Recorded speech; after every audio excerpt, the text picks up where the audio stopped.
दोस्तों, आज मैं जब इस अखबार को पढ़ा तो इस न्यूज़ को पढ़ने के बाद मैं अंदर से बहुत ही हिल गया, क्योंकि इसमें बताया गया था कैसे 17 साल की लड़की समाज के द्वारा प्रताड़ित की गई, वो और उसका परिवार भी। तो उसको अपने आप को जला लेना पड़ा और उसने अपनी जान खत्म कर ली। तो कितना बुरी बात है कि आप जिस समाज में रह रहे हैं उसमें ये सब हो रहा है और क्यों हो रहा है, इन सब के बारे में आपसे बात करना चाहता हूँ।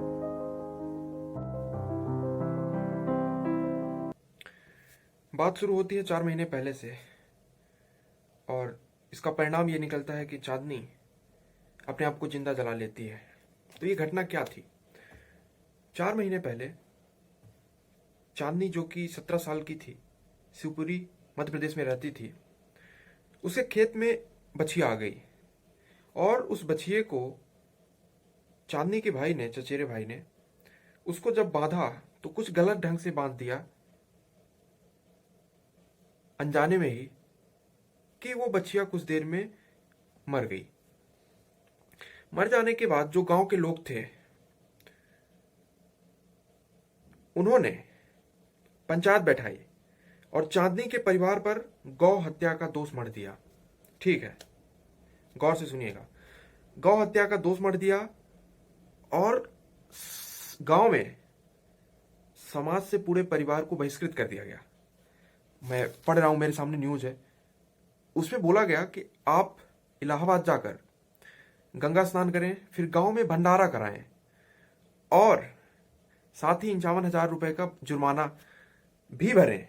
और ये सब लॉकडाउन और गरीबी के कारण वो नहीं कर सके, तो गांव वालों ने उसे बहिष्कृत किए रखा, उनसे बात नहीं करते थे।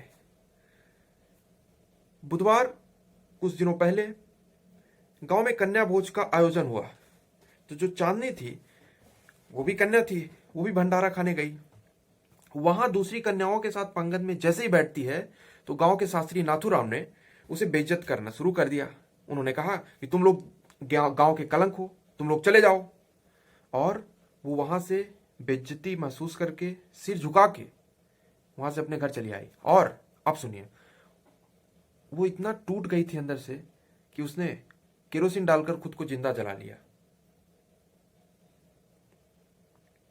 उस वक्त घर में कोई नहीं था। जब घर वालों को पता चलता है, चीख सुनाई देती है, तो घर वाले आते हैं और पिता की आंखों के सामने बेटी अपनी जान छोड़ देती है। तो समाज की घृणा ने, उस शास्त्री नाथूराम की घृणा ने, उस पूरे गांव की घृणा ने उस बेटी को मजबूर किया कि उसने ये कदम उठाया। सवाल यह है कि क्या आपके साथ ऐसा होता तो क्या आप इसको जायज कहते, या फिर आपको ये लगता कि हाँ, ये आपके साथ ज्यादती हो रही है? या फिर आप उस वर्ग के लोग हैं जो कि किसी को प्रताड़ित और शोषित करने में अपने धर्म, अपने संकाय, अपने वर्ग को ऊंचा समझते हैं या अधिकार समझते हैं? समाज ने घृणा करके बेटी को परिवार से छीन लिया। फिलहाल मुकदमा दर्ज हुआ है शास्त्री पे, लेकिन इससे कुछ होने वाला नहीं है।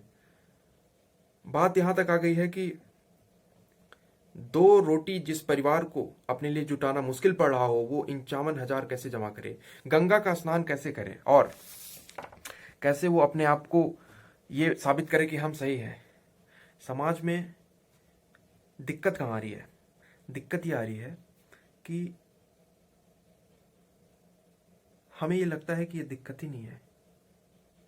एमपी में इलेक्शन होने वाले हैं ना, इन बातों पे कभी भी कोई बात नहीं होने वाली।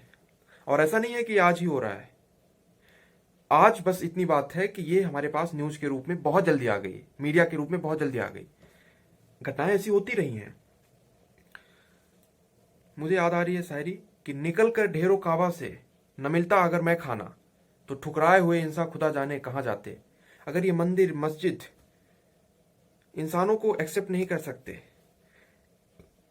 तो ये जो मैखाने हैं जहां हम जाके अपने रम में रम जाते हैं, वहां कौन जाता? मुझे लगता है कि अब ये समय है कि हम मानवता पे विश्वास करें।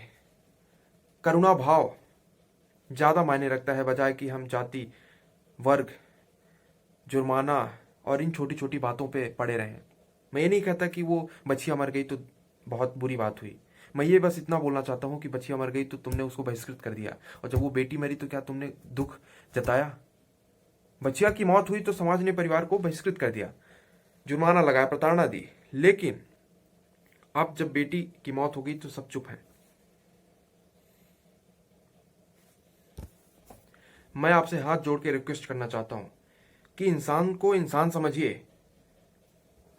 कहीं तो कोई शरण स्थल रहने दो। ईश्वर से प्रेम करने वाले लोग होने चाहिए। वो पूजा कहां करते हैं, कैसे करते हैं, इसका कोई नियंत्रण नहीं होना चाहिए। और जिस कन्या भोज में तुमने कन्याओं को बुलाया, दुर्गा पूजा की, उसी में तुमने अपमानित किया। क्या खुशी रह गई थी? तुमने उसको क्यों बुलाया था?